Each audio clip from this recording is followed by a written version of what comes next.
আজকে রান্না করব বেলে মাছের চচ্চড়ি। প্রথমে দিয়ে দেব কাঁচা ঝাল আর পেঁয়াজ দিয়ে বসায় দেব। সর্ষ দিয়ে জিরে দিয়ে বাটা আর টমেটো কুচি।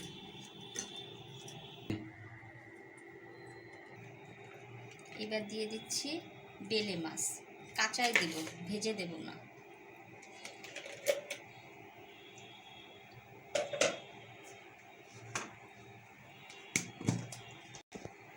এবার দেব পরিমাণ মতন হলুদ,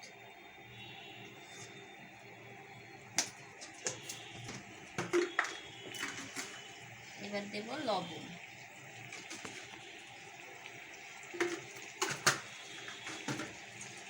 একটু ভালো আসার জন্য অল্প করে শুকনো ঝালের গুঁড়ো দিয়ে দেব।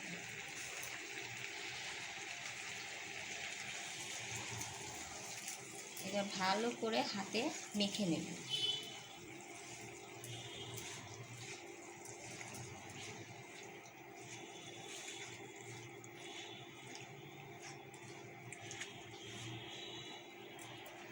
এবার মশলা ধোয়া বাটি জল দিয়ে দেব।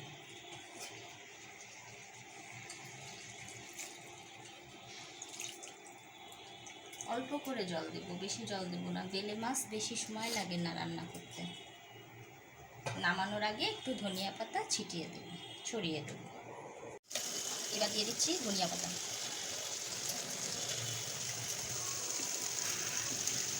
দুর্দান্ত দেখতে হয়েছে, খেতেও মনে হয় অনেক ভালো হবে। এরকম মাছ ভাজা খুব ভালো লাগে।